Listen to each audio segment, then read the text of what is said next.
enseñanza de hoy, hermanos, si usted ha estado leyendo su Biblia, si usted ha dedicado al menos un poquito de tiempo, un día para estudiar la palabra, creo que la enseñanza de hoy le va a ser bastante servicial. Como le dije, perdona mi voz porque voy muy mal de voz.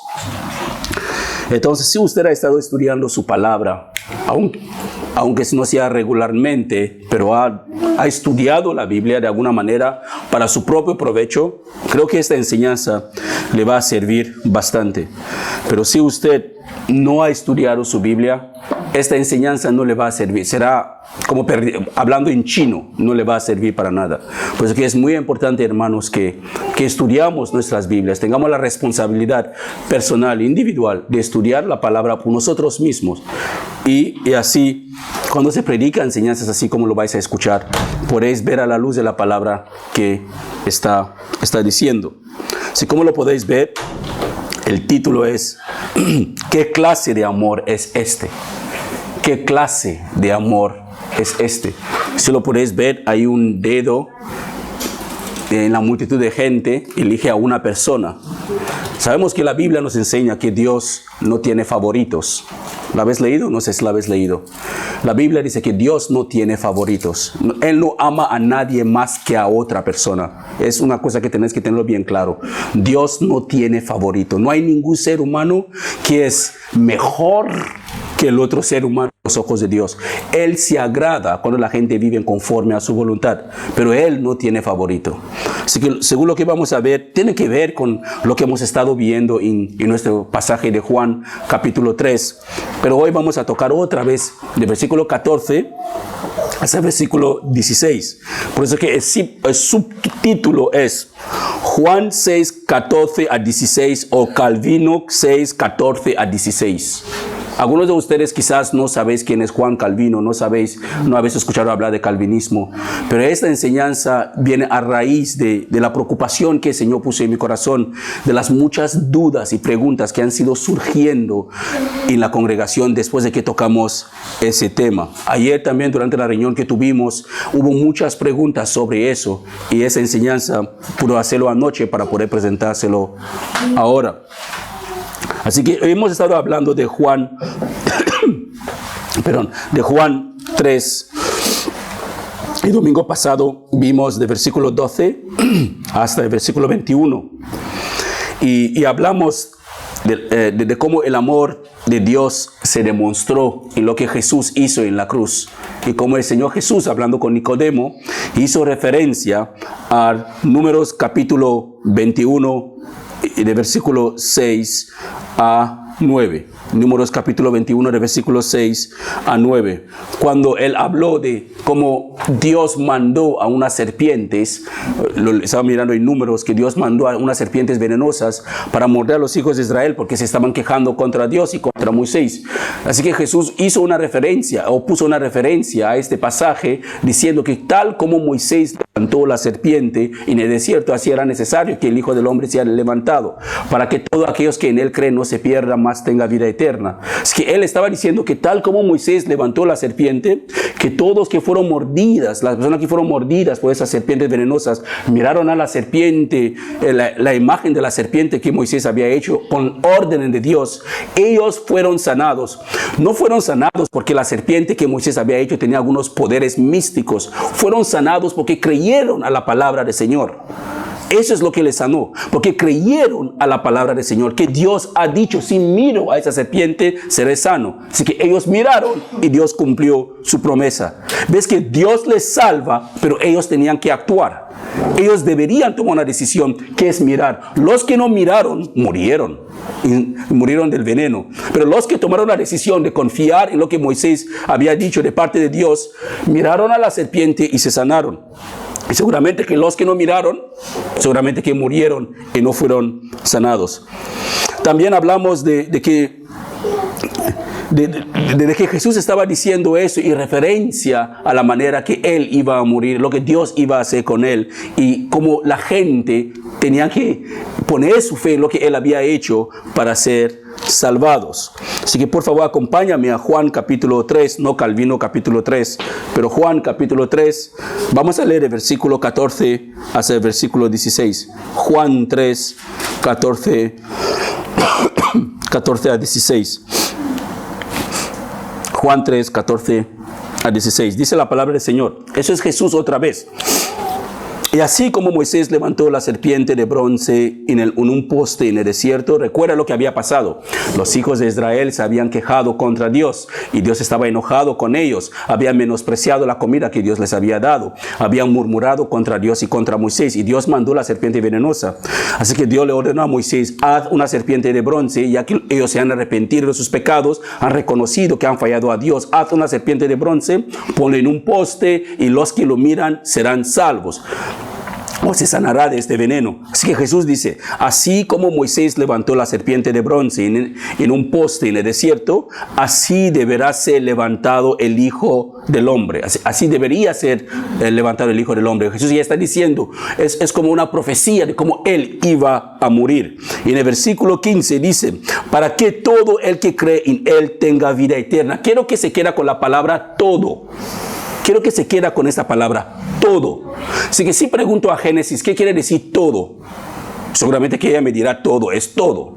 Si pregunto a Samu, ¿qué quiere decir todo? Seguro que Samu me dirá que todo significa todo.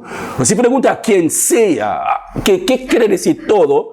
Entenderán que todo es todo. Si os digo, todos venís, ¿quiénes se van a quedar? Nadie, todos vendrán. Así que quédase con esta palabra todo, porque eso es la parte principal en lo que tiene que ver con la enseñanza de hoy. Esta palabra todo cambia todo el contexto de lo que la gente enseñan. Pues el versículo 16 dice: pues Dios amó tanto al mundo que dio a su Hijo unigénito, para que todo el que, otra vez, todo, quédase con esa palabra, todo, para que todo el que cree en Él no se pierda, sino tenga vida eterna. Así que el Señor Jesús dice que los que pondrán su fe en Él, algunos, dice algunos que pondrán, o todos, es todos que pondrán su fe en Él. Cuando Él sea levantado en un madero, todos tendrán vida eterna, todos.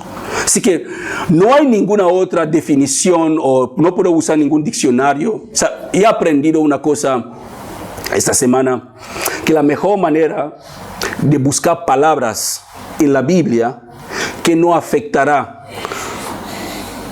que la doctrina de otra persona o el conocimiento de otra persona no te afectará a tu propio conocimiento, es buscar esta palabra en diccionarios seculares. La palabra todo, si busco esta palabra en un diccionario de lengua española, me dirá lo que es todo.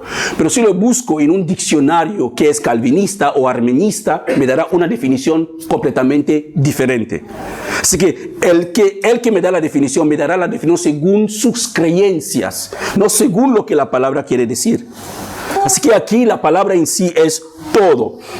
Así que no sé si tengo que explicar de alguna manera qué quiere decir que para que todo el que cree tenga vida eterna. Porque dice, todo el que cree tenga vida eterna. Hermanos, quédase con esta palabra, todo el que cree. Así que creer en Jesús es la puerta hacia la vida eterna. Todos que creen en Jesús, porque Jesús es la puerta hacia la vida eterna. Y esa puerta está disponible para todos, no para algunos, dice para todos. Y no solo para algunos elegidos o escogidos. Está abierta, esta puerta está disponible. Cualquier persona puede acercarse a esta puerta y entrar. Es Jesús esta puerta. Y está disponible para todos que creen. Así demuestra Dios su amor. Dios no demostró su amor de cualquier manera. Dios demostró su amor para el mundo entero. Quédase con la palabra mundo y con la palabra todo. ¿Qué quiere decir el mundo? El mundo, ¿no? No hay otra palabra para definir el mundo. Y todos nosotros estamos en el mundo. Así que si Dios demostró su amor para el mundo y todos nosotros estamos en el mundo, no quiere decir que Dios demostró su palabra para algunos escogidos. Habla del mundo y de todos. Así que todos estamos incluyendo hacia su vecino que no conoce a Cristo. Así Dios demostró su amor para ese vecino, que si el vecino se arrepiente y ponga su fe en Cristo Jesús, será salvo. Es todo. El mundo entero, hasta el asesino más perverso y más terrible que existe en este momento. Dios demuestra su amor para ese asesino, que si ese asesino toma la decisión ahora mismo de poner su fe en Cristo Jesús, ese asesino será salvo. Es todo. No dice en algunas personas, habla de todo. Así que creer en Jesús es la puerta hacia la vida eterna. Es la puerta, y esta puerta está disponible para cualquier persona que quiera acercarse a Él. No solamente para algunos seleccionados o para algunos escogidos. Así demuestra Dios su amor para toda la humanidad. Así que muchos pasajes de las Escrituras nos mandan a no permitir que la herejía o las doctrinas falsas se mueven en la iglesia. Eso es algo que tenemos que tener mucho celo en eso.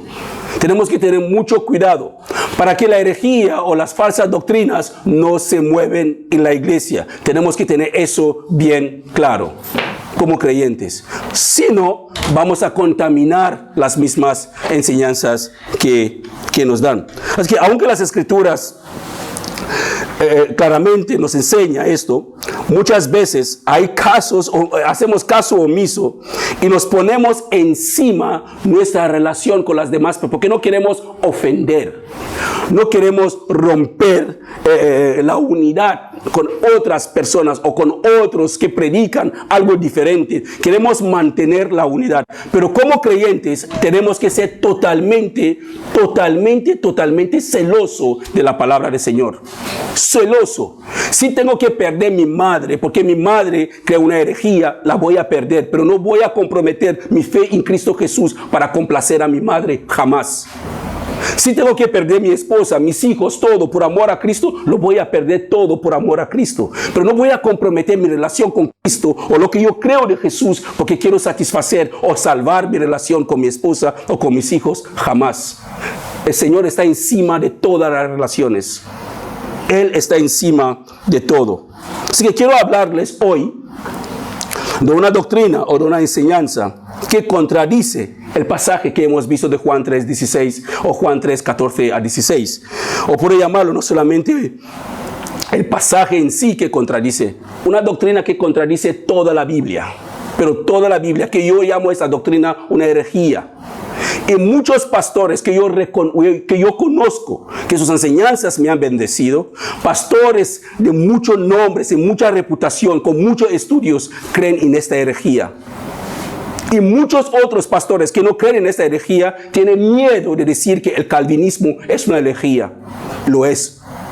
El calvinismo es una herejía, no es de Dios. Aleja a los hombres de Dios, quita la confianza en Cristo, no acerca a la gente a la salvación, no da ganas de buscar a Dios, asusta al pecador para que busca otro pecado más mayor, porque no sabe si va a ser salvo. Ni los mismos calvinistas pueden asegurarte si ellos son escogidos o no son escogidos.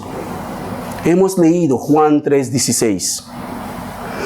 Tal manera amó Dios al mundo, ¿cómo? Entregando a su propio Hijo para que sea levantado en una cruz.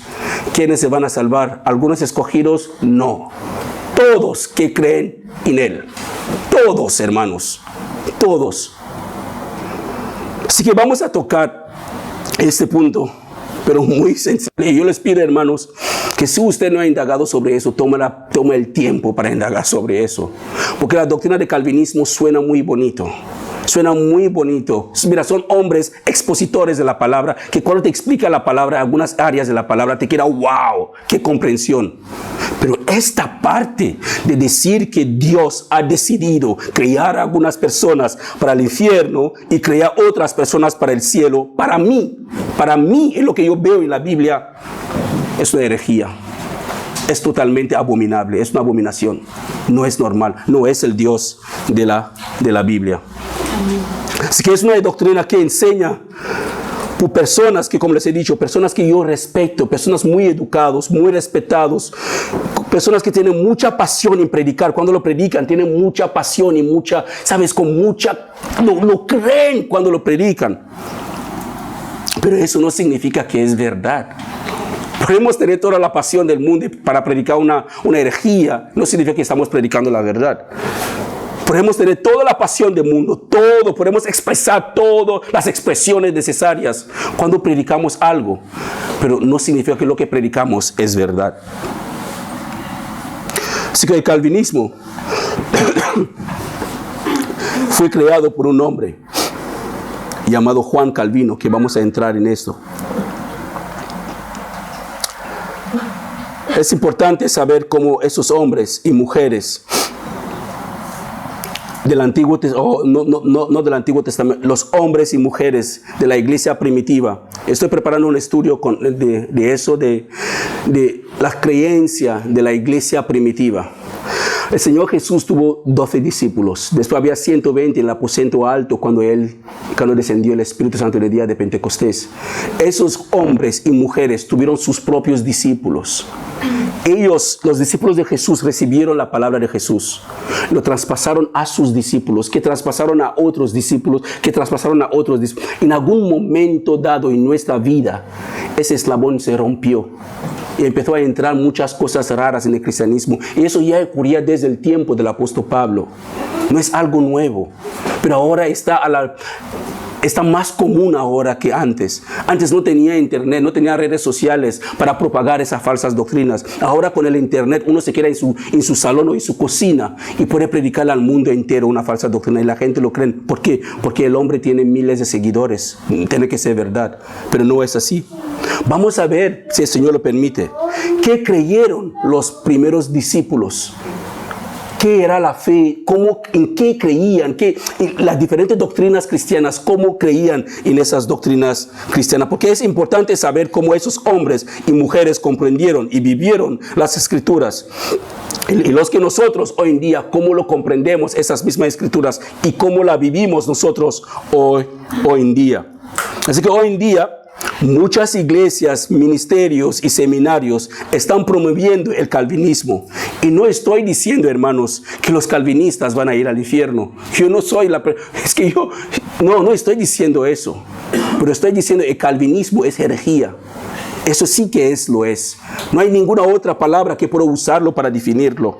Pero donde ellos terminarán si no se arrepienten, solo Dios y ellos saben muy bien.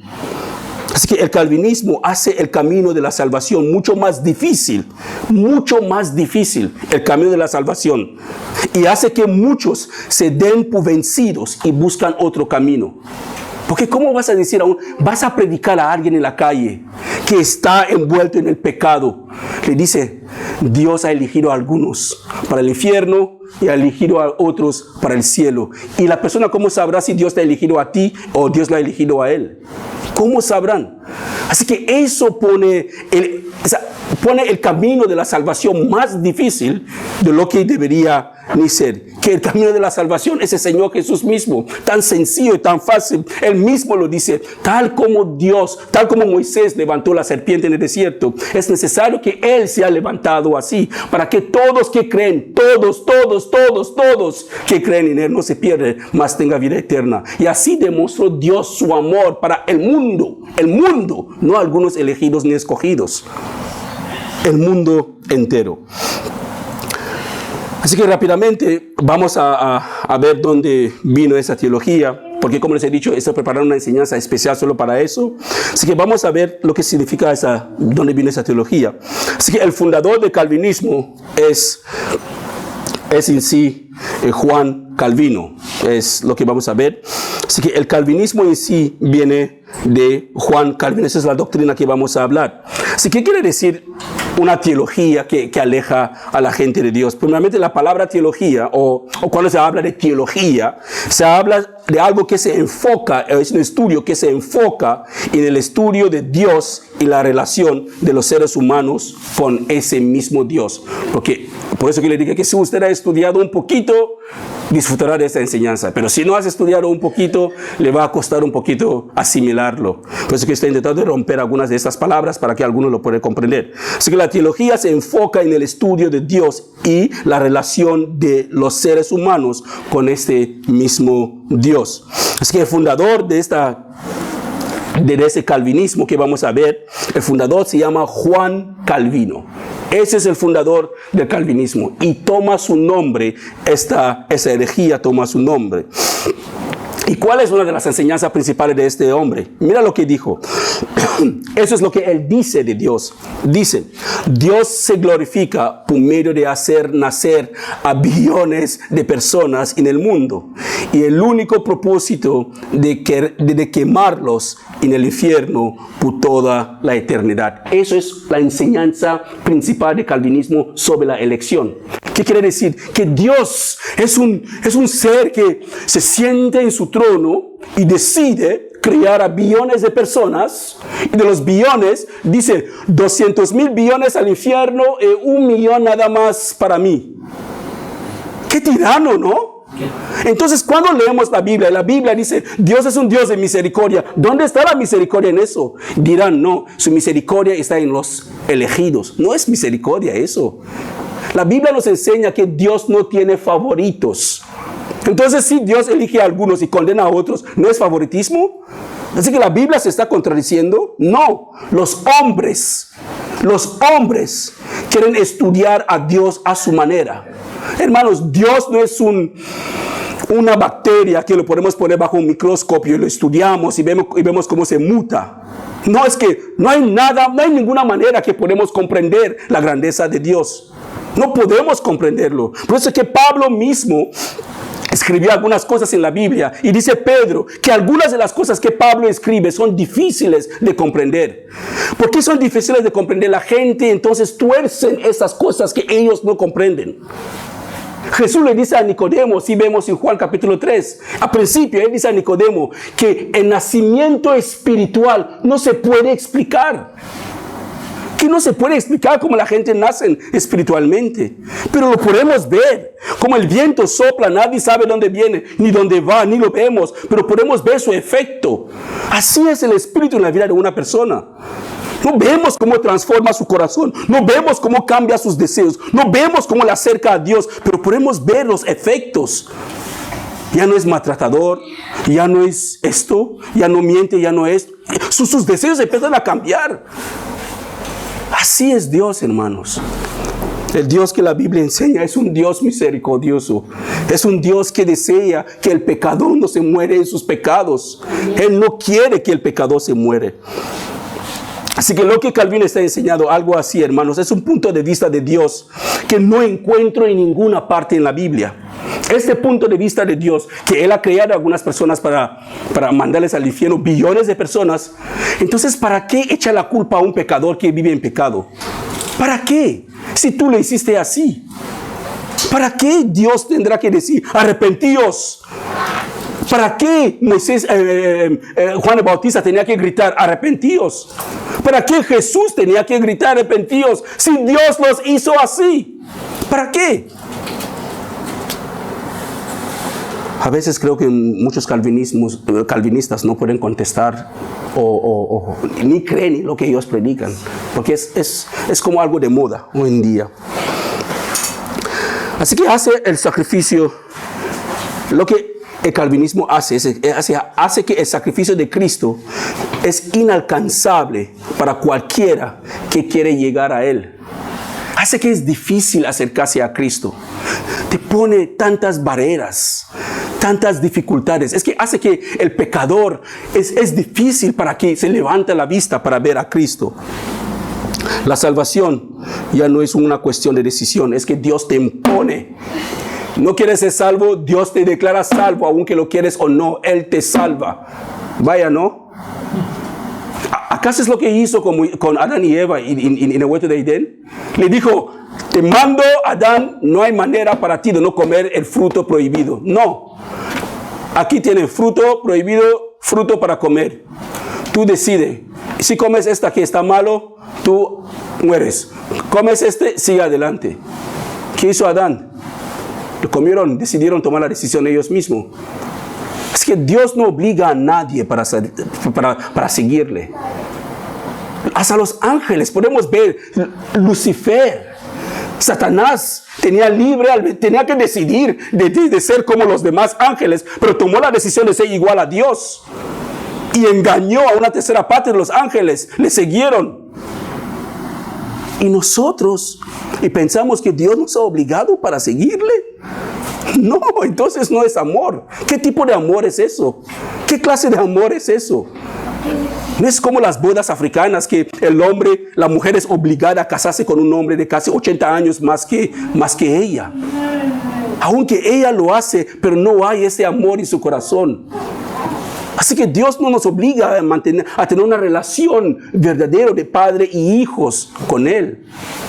El hijo pródigo, ¿qué hizo su padre? ¿Qué hizo su padre? ¿Lo obligó que se quedara en casa? Libertad. Dios es un... Hermanos, además, el calvinismo nunca puede saber, o un calvinista nunca puede saber si él o ella ha sido escogido o escogida. Te lo puedo asegurar. Pregunta a cualquier calvinista. ¿Estás seguro que ha sido escogido? Será como los musulmanes. Solo Allah lo sabe. No están ciertos, no están seguros. ¿Por qué? Porque no saben si han sido escogidos o no.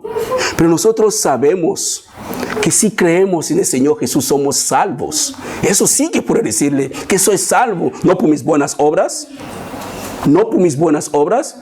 Porque el calvinismo enseñará que una persona es... Mira, voy a usar una metáfora rápido. Imagínate que se hunde el Titanic, ¿vale? Se está hundiendo el Titanic y hay un barco salvavidas, nada más un barco salvavidas que puede llevar a todo el mundo que está en el Titanic. Y el capitán viene y remando, hay un señor que se está ahogando y dice al señor, sube, sube. El señor dice, no, voy a buscarme la vida solo ahí nadando. El capitán dice, pero hace mucho frío, te vas a ahogar aquí. No, voy a buscarme la vida. Bueno, el capitán se va y el hombre se hunde y muere. ¿A quién echará la culpa el hombre? ¿Al capitán por no salvarle? No. A sí mismo por su propio orgullo, por no querer la salvación. Vale, mira lo que la Biblia enseña, según lo que yo veo en la Biblia. Veo en la Biblia el mismo Titanic hundiéndose. Hay un hombre a punto de ahogarse. Y viene el capitán, le tira el salvavidas.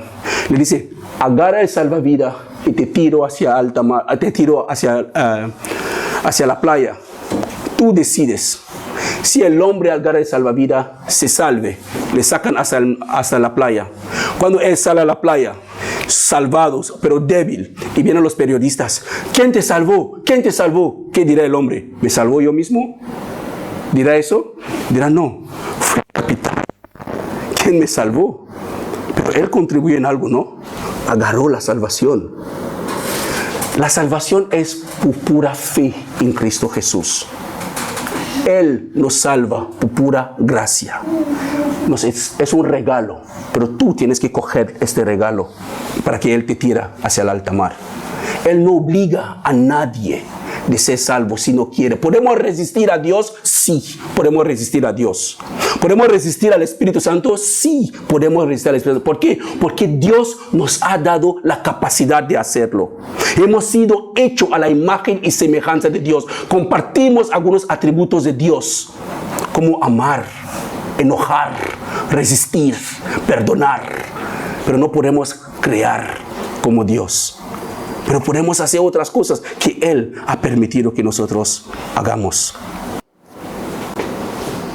Así que el calvinismo, hermanos, lo único que hace es alejar o poner más difícil la salvación para un pecador. Mira lo que dice Juan Calvino. Esa es la herejía de Juan Calvino. Eso es lo que dice sobre la predestinación. La predestinación quiere decir el decreto eterno de Dios, por el cual Él determina consigo mismo todo lo que Él quiera que ocurra con cada hombre. No todos son creados en términos iguales. ¿Cómo? Así que Dios tiene favoritos. Así que la Biblia tiene un problema aquí. ¿Cómo que Dios no crea a los hombres por términos iguales? Así que Dios tiene favoritos, ama a algunos más que a otros. Entonces, ¿por qué dice que Dios no tiene favorito en la Biblia? Dice, y luego sigue diciendo, sino que algunos son predestinados para vida eterna, otros para perdición eterna. Así que ¿por qué entonces hay un juicio final? Que los que sus nombres no están escritos en el libro de la vida serán mandados al infierno. ¿Para qué? ¿Para qué dice la palabra que seremos juzgados según nuestras obras? Lo que hemos hecho en esta carne. ¿Para qué? ¿Para qué hacer responsable al pecador por sus pecados si Dios lo creó así? Por eso que mucha gente que he compartido la palabra con ellos, dice que no, yo soy así porque Dios me hizo así. ¡No! Dios nos hizo con la capacidad de tomar decisiones. Así que el pecado de Adán y Eva no es tu pecado. Tú tienes el mismo libre albedrío que tuvo Adán y Eva para pecar contra Dios. Así que puedes decidir vivir en pecado o no vivir en pecado. Puedes decidir buscar al Señor. La Biblia dice que, mira, hasta los que no conocen a Dios tienen conciencia. Por eso que tu amigo, tu compañero de trabajo o tu jefe cuando te ofende, que no es cristiano, te pide perdón. ¿Por qué? Porque es algo de Dios que está en la persona. La capacidad de razonar, la capacidad de tomar decisiones, la capacidad de aceptar y de rechazar. Es lo que Dios nos ha dado a cada uno. Así que Calvino dice, otros han sido creados para la perdición eterna. Y así, como cada uno ha sido creado para uno u otro de estos destinos, podemos decir que ha sido predestinado para vida o para muerte. ¡Qué fácil! Lo tira así. Entonces, ¿para qué salgamos para evangelizar? ¿Para qué vamos fuera para evangelizar? Si a fin y a cabo Dios mandará a los suyos en su casa y los demás irán al infierno. Así que dejaré la parte la parte histórica. No vamos a entrar en eso hoy porque vamos a pasar toda la tarde aquí. De cómo empezó esa teología del calvinismo. Lo vamos a dejar para el estudio que vamos a hacer más adelante. Pero la única manera para los calvinistas de apoyar su teoría en la Biblia es cambiar el significado de las palabras de ella. Míralo bien. La única manera que un calvinista puede intentar de apoyar su teoría es cambiando el significado de las palabras, no dando el significado en sí. Por eso que les dije, de todas las personas que escribieron la Biblia no fue escrita para teólogos, para filósofos, para personas comunes. Y la única persona educada, bien educada en la Biblia, que escribió alguna porción de la Biblia, es Pablo. Es lo único que el Señor Jesús usó su conocimiento para llegar a los cultos como a los incultos, para personas con educación como para personas sin educación. Era solo Pablo. Hablaba diferentes idiomas, tenía doble nacionalidad. Así que era una persona que podía moverse fácilmente en el mundo romano como podía moverse fácilmente entre los judíos. El Señor aprovechó de eso, usó esta capacidad de Pablo. Sabemos que toda buena dádiva viene de Dios. Dios la había capacitado. De antemano, Pablo había sido... Mira, hay personas que Dios escoge para una tarea específica. Para una específica. No significa que escoge algunas personas para el infierno u otras personas para el cielo. No, para una tarea específica. Por eso que no todo el mundo es predicador. Por eso que no todo el mundo es evangelista. Por eso que no todo el mundo es pastor. Hay algunos que no pueden predicar la palabra, pero cuando oran, el infierno se mueve. Porque es Dios quien da esos dones a quien Él quiera. Según su espíritu lo da a quien Él quiera. Así que dejaremos la parte histórica y iremos más adelante para verlo. Pero quiero tocar a un calvinista aquí que se llama Arthur Pink. Arthur Pink dijo lo siguiente. Es un hombre que vivió entre 1886 y 1952. Él dijo lo siguiente sobre Juan capítulo 3. Escucha bien lo que dice. Dice, el mundo en Juan capítulo 3 tiene que referirse en el análisis final. El mundo del pueblo de Dios. ¿Qué quiere decir? Los escogidos.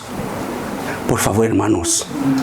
El español no es mi idioma natal, pero si se habla de la palabra mundo, lo pongo en un diccionario online, me saldrá world, que es mundo igual en inglés. No me saldrá elected o escogidos, no, me saldrá world, mundo, world. No importa qué idioma. Así que eso es el problema con el calvinismo.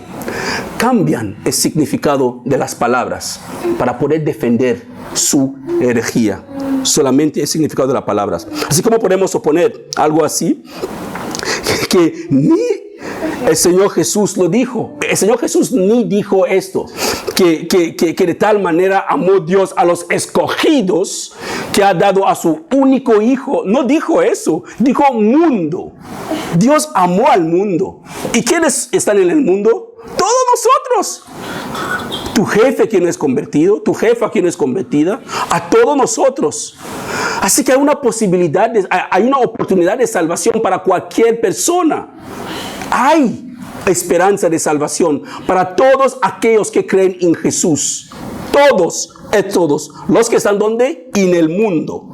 Así que hasta un bebé de 3 años sabe el significado de la palabra mundo y la palabra amar al mundo. Así que cuando un calvinista habla de soberanía de Dios, hermanos, escucha bien, porque es una palabra muy usada entre los calvinistas. Habla de la soberanía de Dios. Tienen su propia definición ellos mismos que quiere decir la soberanía de Dios. El calvinista, cuando habla de la soberanía de Dios, y también cuando usa la palabra la depravación del hombre, suenan palabras grandes y poderosas, pero para ellos era un contexto completamente diferente. Primero, Dios en su soberanía, con su derecho absoluto de hacer todas las cosas de acuerdo con su propio buen placer, ha establecido algunas leyes para la humanidad, hasta para el océano. Por eso que cuando vas a la playa, cuando vienen las olas, ¿qué hacen? Vienen hasta tus pies, ¿no? Te tocan el pie y regresan. ¿Por qué? Porque Dios les ha dicho, olas, hasta aquí llegáis. No podéis cruzar hasta tocar la gente que está más allá. Así que Dios en su soberanía ha establecido algunas leyes también para nosotros. Esas leyes, una de ellas es la capacidad para cada uno de nosotros tomar decisiones. Amar, perdonar, seguir, resistir. Todas esas cosas Dios nos ha dado la capacidad para hacerlo. Por ejemplo, el Señor Jesús lo dice también en Juan capítulo 13, versículo 3. Él dice, si no os arrepentís, todos moriréis igualmente. Todos otra vez. No dice, si no os arrepentís. Ok, si tenemos que poner la palabra todos, que significa escogidos. ¿Qué será? Si no os arrepentís, escogidos pereceráis igualmente. ¿Por qué un escogido tiene que arrepentirse si ha sido escogido? ¿Por qué un escogido tiene que arrepentirse si ha sido escogido? Así que Jesús está diciendo que todos que estamos aquí, si hay alguien que está viviendo en pecado y no se arrepiente, igualmente perecerá. Totalmente así. Así que Dios en su soberanía ha determinado que el pecado que no se arrepiente, el pecador que no se arrepiente no tendrá vida eterna. El pecador que no se arrepiente no tendrá vida eterna. Así que considerando que la palabra soberanía, primeramente la palabra soberanía no se encuentra en ninguna parte en la Biblia. No se encuentra, es como la palabra Trinidad, no se encuentra en ninguna parte en la Biblia. Son palabras que se usan, se crean para poder defender o dar una explicación sobre una cosa. Pero no podemos usar una palabra y usarlo como un sello de doctrina o para imponer algo que la Biblia nos dice. Así que Dios no es menos soberano. Escucha bien, hermanos. Dios no es menos soberano porque Él, según su propio buen placer, le da al hombre el libre albedrío que le permite arrepentirse de sus pecados y recibir a Cristo como su Señor y su Salvador. Eso no hace a Dios menos soberano. Eso demuestra la grandeza de Dios. A mí me demuestra el amor impresionante de Dios. Dios que puede hacer lo que a Él le da la gana, pero toma la decisión de darle libertad al hombre de elegir seguirle libremente o no seguirle libremente. Mira lo que dice el Señor mismo. Eso no es algo que yo inventé en alguna parte de mi casa, pero sale Dios mismo, lo dice en Ezequiel 18, versículo 21. Dios dice, eso es una conversación que Dios está teniendo. Dice, ahora bien, si los perversos abandonan sus pecados y comienzan a obedecer mis decretos y hacer lo que es justo y correcto, ciertamente vivirán y no morirán. ¿Y qué es lo que es justo en el Nuevo Testamento? Creer en el Señor Jesús como tu Señor y tu Salvador. Así que si el pecador, cualquier persona que vive en pecado, toma la decisión de poner su fe en Cristo Jesús, ciertamente no morirá. Ciertamente no, vivirá. Mira lo que dice el versículo 22. Todos los pecados pasados serán olvidados y vivirán por las acciones justas que han hecho. El 23 es lo que me gusta. El 23 dice, ¿acaso piensan que me agrada ver morir a los perversos? Hermanos, no sé si... Él dice, ¿acaso piensan que me agrada ver morir a los perversos? Déjame ponerlo en mi español que yo lo entiendo. ¿Acaso creen que Dios ha creado a algunas personas para el infierno y otros para el cielo? Esa es la pregunta que Él mismo hace. Y Dios mismo contesta la pregunta. Él dice, claro que no. Entonces, ¿por qué decimos que Dios crea a algunas personas para el cielo y otras personas para el infierno? Que Él mismo dice que Él no le agrada ver morir a un pecador en sus pecados. Pero Él dice, mi deseo. Hermanos, el deseo de Dios, mi deseo es que se aparten de su conducta perversa y vivan. Eso es el deseo de Dios que yo conozco. Ese es el deseo de Dios de la Biblia, el Dios que yo sirvo. Su deseo es que el pecador se aparta de sus pecados por su fe en Cristo Jesús para vivir. Él no ha creado el pecador, o no ha creado una persona para mandarla al infierno y otros para que disfrute la vida eterna con Él. Eso no es el Dios de la Biblia.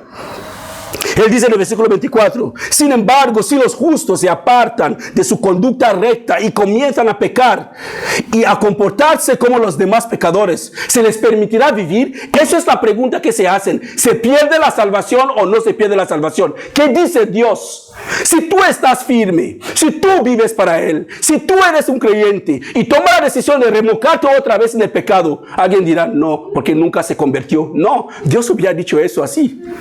Estaba convertido, pero tomó la decisión como Demas de volver al pecado. ¿Se perdió? Sí, se pierde. Se pierde. Si vuelve otra vez a su pecado. Si vuelve otra vez, el cerdo vuelve otra vez al barro. El perro vuelve a comer su vómito. Sí, se va a perder. Si vuelve otra vez, Dios no te va a dejar entrar en el cielo con un solo pecado. Con uno nada más. Con uno. ¿Se les permitirá vivir? No, claro que no. Dice, todas las acciones justas que han hecho serán olvidadas y morirán por sus pecados. Así que si pensamos que porque hemos sido escogidos por Dios, como enseña el calvinismo, no pasa lo que haces, porque he escuchado a algunos de que hasta te puedes pegarte un tiro. No hay pecado que Dios no puede perdonar. No hay pecado que la sangre de Cristo no puede lavar. Pégate un tiro. A ver si nos vemos en el cielo. Pégate un tiro y a ver si nos vemos en el cielo. Así que Dios no quiere que ningún pecador muere en sus pecados de ninguna manera. Él no lo quiere. Él no quiere que ningún pecador muere en sus pecados. Tampoco ha creado a algunas personas para el infierno. Él no ha hecho algo así. Él ha dado al hombre la libertad de seguirle y aceptar su salvación. Es libertad. No hace... Mira, Dios dando al hombre la libertad de seguirle, hermanos, no hace a Dios débil. No, eso no hace a Dios débil. Eso demuestra cuán grande es el amor de Dios. Cuán grande es el amor de Dios. Para Dios que es soberano, que solamente con su palabra creó todas las cosas, dejarnos seguirle por amor. Eso demuestra cuán grande es su amor. También nos hace ver cuán grande es su misericordia, cuán grande es su bondad, cuán grande es su paciencia y cuán grande es su sabiduría. Porque hay que ser sabio para hacer algo así. Ese es el Dios de la Biblia, hermanos. Ese es el Dios de la Biblia. El Dios que es grande en sabiduría. Así que los escritores calvinistas, vamos terminando ya casi, los escritores calvinistas han hecho muchas declaraciones de que Dios ha decretado todo lo que va a pasar en este mundo. Escucha bien, porque eso viene en las preguntas de ayer durante la reunión que tuvimos, que desde el pecado de Adán, que Dios ya tenía decretado, planeado que Adán tenía que pecar. Eso es que Dios mismo, así que Dios programa que Adán peca para salvar a Adán. Vaya, es que programa que la gente pecan para luego salvarles. Porque Dios no tiene ninguna otra manera de buscar gloria para sí. Provocará o llevará que la gente pecan para salvarles, decir, te salvé. ¿Acaso Dios no tiene otra manera? Dios no lo necesita, hermanos. Mira, Dios no necesita ser humano. Él está completo en sí mismo y satisfecho en sí mismo. Antes de la creación del hombre, Dios ya tenía comunión. El Padre, el Hijo y el Espíritu Santo estaban bien. Es por amor que decidió crearnos. Para compartir, para que podamos experimentar lo que es el amor. Así que se aburrió y decidió crear al hombre y dice, vale, como los niños que juegan, ¿no? Vale, voy a crear el tombolín para que sea así y cuando caerá así y lo voy a coger así. No, hermanos, ese no es el Dios de la Biblia. Así que dice que los escritores calvinistas han hecho muchas declaraciones de que Dios ha decretado todo lo que va a pasar en este mundo, desde el pecado de Adán hasta la condenación de billones de personas en el infierno. Así que la única manera para los calvinistas mantener su herejía es cambiar el sentido de las palabras. ¿Qué palabras es? ¿Cómo estábamos hablando? Cambiar las palabras mundo y todo el que a los escogidos. ¿Recuerda lo que les dije cuando leemos Juan capítulo 3, 14 a 16? Así como Moisés levantó la serpiente, necesario que el Hijo del Hombre sea levantado para que todo el que cree en él no se pierda, mas tenga vida eterna. De tal manera amó Dios al mundo, así demostró su amor al mundo. Y vemos que Dios no mandó a su Hijo al mundo, versículo 16, que Dios no mandó a su Hijo al mundo para condenar el mundo, o los escogidos. Dios no mandó a su Hijo al mundo para condenar al mundo, sino para que a través de él el mundo sea salvo. Así que han cambiado la palabra mundo y todo el que a los escogidos. Así que si el mundo, escucha bien, vamos a terminar así. Si el mundo se refiere a los escogidos según los calvinistas, ¿cómo podrán explicar este pasaje? Juan 15, 18 a 19. Si el mundo los odia, es Jesús diciendo, si el mundo les odia, recuerdan que a mí me odiaron primero. Si pertenecieran al mundo, el mundo no los amaría como a uno. No, si pertenecían al mundo, el mundo los amaría como uno de los suyos. Pero ustedes no forman parte del mundo y los elegí para que salieran del mundo. Por eso el mundo los odia. Vale. Vamos a leerlo el estilo calvinismo ahora. El estilo calvinismo será así. Si, quitando el mundo por el elegidos, si los elegidos os aborrecen, ¿quiénes son los elegidos? Sabed que los elegidos me odian antes de que los elegidos os odiaban antes que os odiaban los elegidos. Si vosotros los elegidos fuerais de los elegidos amarían sus propios elegidos. ¿Por qué vosotros elegidos no son de los elegidos? Por eso, pero os he escogido vosotros elegidos de los elegidos. Entonces los elegidos os aborrecen, los elegidos quienes...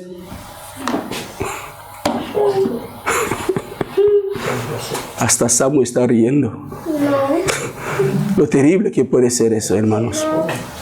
Cambiando el sentido de la palabra para justificar una doctrina, creamos una herejía totalmente antibíblica. Alejamos la gente de la cruz de Cristo y minimizamos la obra del Señor en la cruz. La obra del Señor en la cruz se convierte en algo que Dios elige quién se salve y quién no se salve. El calvinismo es una herejía. Es una herejía. Él les dijo, hermanos, tengo muchos amigos pastores que respeto mucho, pero predican eso, que Dios ha escogido a algunos para el infierno y otras personas para el cielo. Eso es totalmente diabólico. Qué locura, de verdad. Ven las escrituras a los ojos de los calvinistas. ¿Cómo pueden llegar a encontrar a Dios ¿Cómo podemos llegar a encontrar a Dios con tanta mezcla de palabras, con cosas que no tienen sentido? La palabra mundo se encuentra más de 240 veces en la Biblia. Más de 240 veces en la Biblia. Y mundo es mundo. Y punto. No hay otra definición del mundo en la Biblia. La única razón para rechazar el claro significado de las palabras, todo el mundo, la única razón de rechazar esto es para apoyar la herejía de Calvino. La única razón por la cual ellos rechazan esta palabra mundo, porque lo han cambiado, es porque quieren apoyar. Pero si leemos la Biblia como un niño que le han comprado su primer libro para enseñarle a leer, hermanos, llegaremos a disfrutar la Biblia por tal lo que es. Pero si intentamos de leer la Biblia con nuestras ideas preconcebidas, ya sabes, poniendo a Dios en una caja, seremos extranjeros en un tesoro. Tenemos un tesoro en la mano, pero no sabremos cómo disfrutarlo. Como les dije ayer a los hermanos, esta Biblia en sí es solamente papel y tinta. Lo que tiene poder es la palabra escrita con encima de este papel y tinta. Si aplicamos esta palabra en nuestra vida, eso tiene poder para transformar nuestras vidas. Es un libro. No tiene ningún efecto en la vida de un cristiano. Rompiéndolo, tirándolo en el piso o lo queman, lo que sea. Lo han hecho muchas veces. Pero la palabra de Dios está escrita en los corazones de los que aman al Señor. No está aquí. Los que aman al Señor de verdad, su palabra está escrita en sus corazones. Y ellos viven sin importar las condiciones de su vida. Ellos viven para agradar al Señor.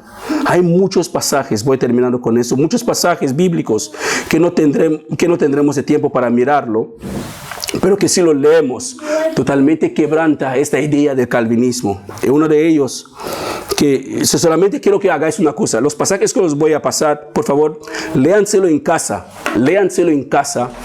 y quita la palabra todo y pone elegidos, a ver si tiene sentido. Solo leerlo y quita la palabra todos y pone solamente elegidos y a ver si tiene sentido. Y para terminar, vamos a ver otra creencia que los calvinistas hacen, que nos hace cuestionar el amor de Dios. Y voy a ir rápido con esto porque ya terminamos. El calvinismo también enseña que los hombres son totalmente depravados. Es lo que enseña. El calvinismo enseña que los hombres son totalmente depravados. Es decir, son todos corruptos moralmente. Que el hombre es todo corrupto moralmente, totalmente depravados. ¿Acaso es lo que enseña la Biblia? Vamos a ver.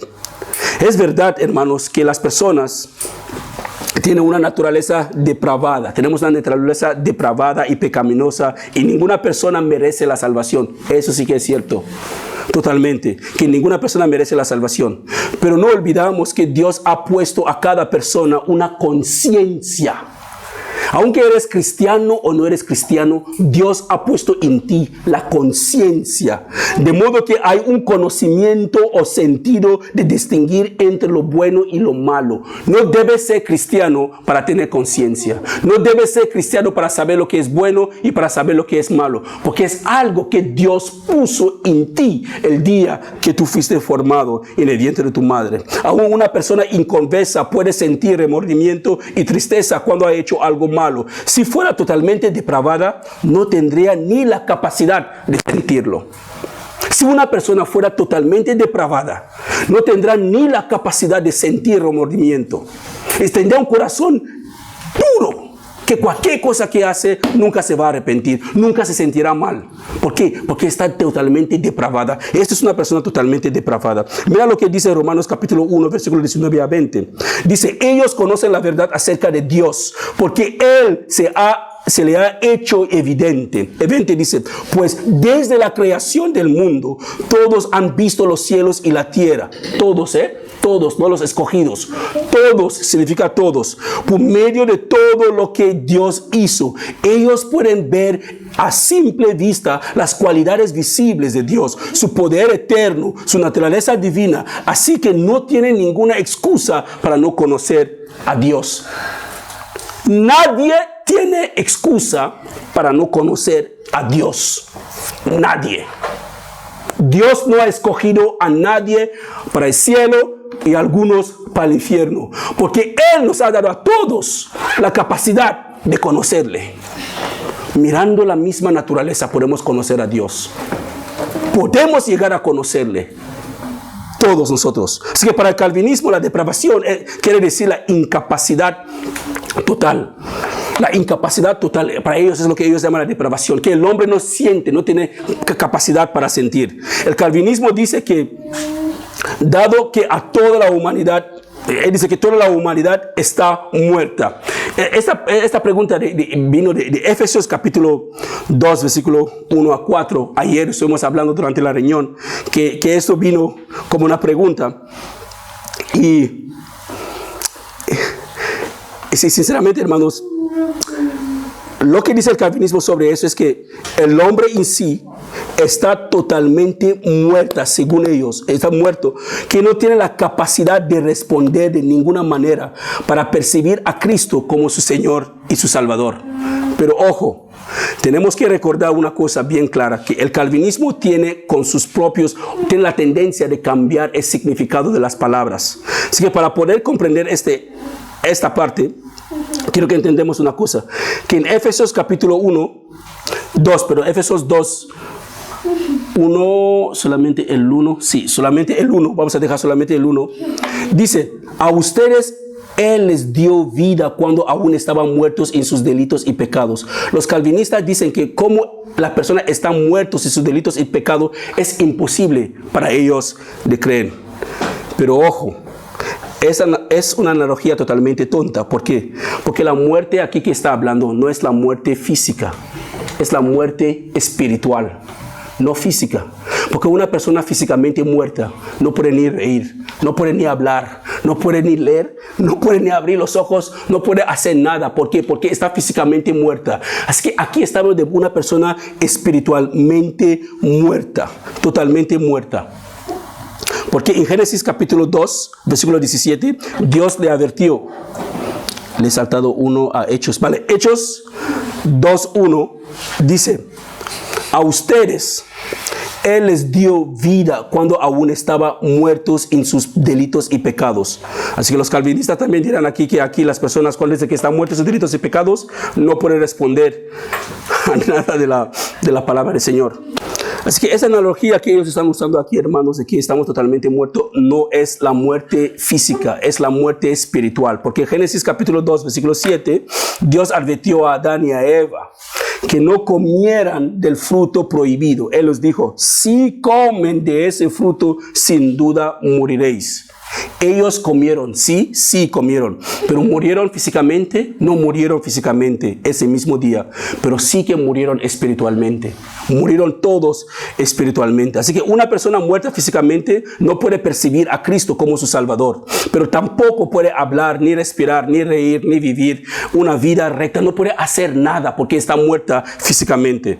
Porque lo que está diciendo en Hechos capítulo 16, versículo 30, dice que el carcelero también, había un carcelero, el carcelero le preguntó a Pablo, ¿qué debo hacer para ser salvo? En Hechos capítulo 16, 30, el carcelero le preguntó, Pablo, ¿qué tengo que hacer para ser salvo? Pablo le había dicho, bueno, no sé, porque no has sido escogido, no sé si Dios te escogió, porque es difícil saber si es. No, Pablo no le dijo que no puede contestar, no. Él le dijo claramente, ¿qué tiene que hacer? Él tenía que creer en el Señor Jesús para ser salvo.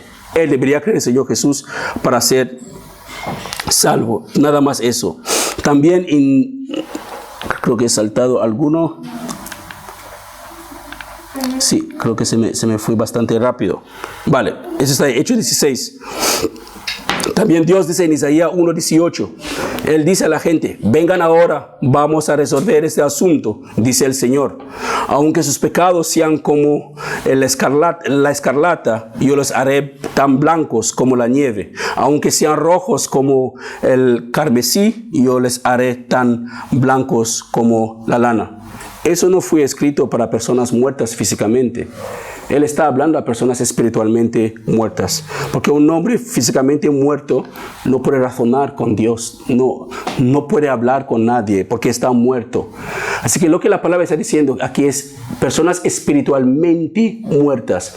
Aunque estamos físicamente vivos. o puede ser físicamente vivos. Dios nos ha dado a cada uno la capacidad de acercarnos a Él y llegar a conocerle. Les voy a dejar algunos pasajes rápidos para que lo podáis leer más adelante. Hay muchos ejemplos en la Biblia sobre personas que eran inconversas, pero respondieron a la fe en Cristo Jesús. Uno de ellos es el cinturón, un cinturón romano que ejerció su fe, Mateo 8, 10 a 13. También vemos el padre de un niño endemoniado que ejerció su fe también en Cristo. Eran personas inconversas, totalmente inconversas. No, estaban espiritualmente muertas, pero físicamente vivos. También tenemos una mujer enferma que ejerce su fe también, Mateo 9, 21 a 22. Tenemos también 2 ciegos que ejercen su fe, Mateo 9, 28 a 30. También tenemos una madre cananea en Mateo 15, 28. Tenemos un ciego también en Lucas 18, 42 a 43. Y también tenemos a un hombre llamado Jairo. Un hombre llamado Jairo en Lucas capítulo 8, 50 a 55. Y por último tenemos un hombre expulsado del templo por haber creído, también porque ejerció su fe en Cristo Jesús. Así que con eso terminamos. Pero hay mucho más que hablar sobre ese tema, hermanos. Mucho más que hablar. Por eso que yo les suplico, toma su tiempo, indaga sobre todo lo que usted ha aprendido hoy, todo lo que ha visto hoy. Si tiene alguna pregunta, alguna duda, acércase, volvemos a mirarlo. Pero una cosa tengo bien claro. Dios no quiere que ninguno se pierda. Dios no quiere que ninguno se pierda. Dios no ha escogido a algunos para salvación y otros para condenación eterna. Eso es herejía. No existe eso en la Biblia. Le pido al Señor que le dé sabiduría para que cada uno, antes de coger cualquier otro libro, coge la Biblia, ora y que Dios abre los ojos de su entendimiento para que lo pueda comprender. Porque es muy fácil que alguien coge las predicaciones que yo predico y lo sella como una verdad absoluta. Yo soy un hombre, me puedo equivocar. Por eso que cada uno es responsable de lo que escucha de mi boca. Cómo lo aplicas en tu vida. Si lo crees o no lo crees, es tu responsabilidad. En el día del juicio rendirás cuenta a Dios por lo que escuchaste y lo que aplicaste en tu vida. Yo rendiré cuenta por lo que yo prediqué y lo que yo viví. Pero cada uno es responsable de su fe en Cristo Jesús. Amén. Padre, gracias te damos por tu palabra, porque tu palabra es verdad. Ayúdanos a vivir conforme a tu palabra, Señor. Y todo lo que hemos aprendido hoy. Ayúdanos, Señor. ¿Qué clase de amor es esto, Señor, que tú, después de decir que tú no tienes favoritos? ¿Qué clase de amor es eso? Después tú mismo diciéndote a todos nosotros que no deseas que el pecador muera en sus pecados.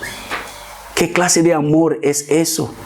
Después de demostrar cuánto amas al mundo, entregando a tu Hijo a morir por el pecado de la humanidad, para que todos que creen en Él no se pierdan, más tengan vida eterna. ¿Qué clase de amor es eso que nos intentan hacer creer que tú has elegido a algunos para condenación y otros para salvación? Señor, perdónanos. Perdónanos por representarte tan terriblemente. Tú nos mandaste a ser discípulos, no a ser soldados de Cristo, no a ser defensores de Jesús. Tú no nos mandaste a hacer nada de lo que nosotros intentamos hacer, pero tenemos que dar una razón por la fe que tenemos en ti, porque tú eres nuestro defensor. Tú eres nuestro protector. Tú eres nuestro abogado. Líbranos de intentar defenderte a ti, Señor. Líbranos de intentar dar una imagen diabólica de ti, que tú no eres así, Señor. Perdónanos. Perdónanos, Señor. Porque somos culpables. Ayúdanos a vivir lo que hemos aprendido hoy, aplicarla en nuestras vidas, y que podamos acercarnos más a ti con amor verdadero. Gracias. En el nombre de Jesús. Amén. Amén.